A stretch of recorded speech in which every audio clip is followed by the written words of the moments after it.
Si les convoitises seront sûrement nombreuses, un retour au PSG ne semble pas au goût du jour. Xavi Simons privilégierait une autre aventure à l'étranger plutôt qu'un retour à Paris. Il n'aurait, à l'image de d'autres jeunes du PSG, pas réellement confiance envers les promesses de temps de jeu de la direction parisienne, et pour éloigner la menace d'une clause de rachat nettement favorable au PSG et en vigueur pour les 2 étés à venir, le PSV veut proposer un nouveau contrat à sa jeune pépite. C'est une nouvelle ère qui va démarrer en équipe de France et le retrait du gardien de Tottenham est synonyme de nouveau capitaine en bleu pour ces prochaines années. Interrogé dimanche dans l'émission Téléfoot, le désormais ex-capitaine des tricolores Hugo Lloris a donné son favori pour lui succéder. Pour lui, Kylian Mbappé peut remplir ce nouveau rôle. Dans l'émission, il a déclaré: il y a un joueur qui monte en puissance à tous les niveaux sur le terrain, en dehors du terrain et même dans la vie de groupe et de vestiaire, c'est Kylian Mbappé.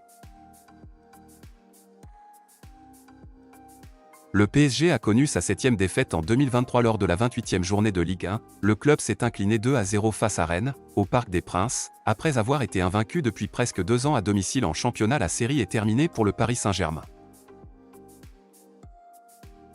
Dimanche, face à Crystal Palace en Première Ligue, Bukayo Saka est devenu le premier joueur de Première Ligue cette saison à afficher au moins 10 buts et 10 passes décisives. À 21 ans, Saka est déjà un élément clé du 11 d'Arsenal, avec notamment 32 titularisations sur les 38 matchs qu'il a disputés cette saison.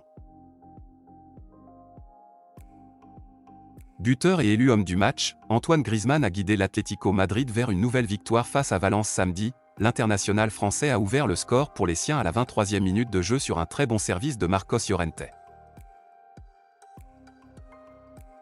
Le PSG a coulé devant son public face à Rennes, et certains joueurs sont rentrés directement au vestiaire après la rencontre et ne sont pas allés saluer le virage Auteuil. C'est le cas de Léo Messi ou encore Marco Verratti, donc les prochains jours vont encore être particulièrement mouvementés dans la capitale et la direction pourrait être amenée à faire ses premiers choix forts et le futur d'un joueur comme Léo Messi paraît de plus en plus incertain. 4 jours après avoir validé sa place pour les quarts de finale de Ligue des Champions, l'infatigable Naples, porté par un nouveau doublé de Victor Osimhen, s'est promené dimanche sur le terrain du Torino. Le leader et son attaquant nigérian, déjà double buteur mercredi, n'ont montré aucun signe de fatigue pour poursuivre leur sprint triomphal vers le Scudetto.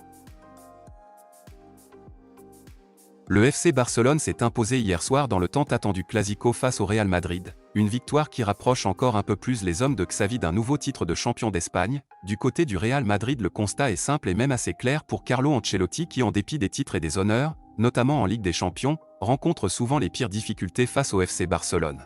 L'Italien a ainsi enregistré sa 5e défaite en 8 confrontations en Liga. Alors que son contrat se termine au mois de juin prochain, selon plusieurs médias, l'international argentin disposerait de 2 touches en Espagne. Le joueur de 35 ans intéresserait le FC Barcelone et l'Atlético Madrid. Cette saison, le natif de Rosario est performant avec 8 buts et 7 passes décisives en 24 apparitions toutes compétitions confondues.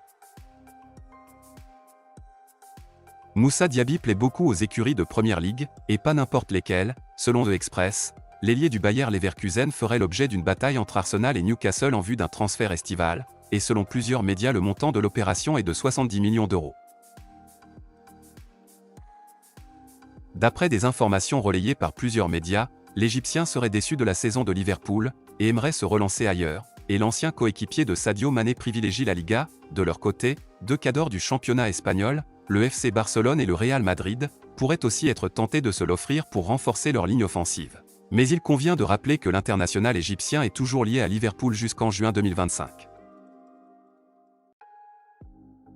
Manchester United est bien déterminé à se donner les moyens de ses ambitions pour la saison prochaine. Selon des sources proches du club, Manchester United serait en train de tout mettre en œuvre pour s'offrir les services du talentueux Ousmane Dembélé lors de la prochaine fenêtre de transfert estivale. Cependant, les Blaugrana ne comptent pas se laisser faire et travaillent actuellement sur le renouvellement de son contrat malgré une situation économique compliquée.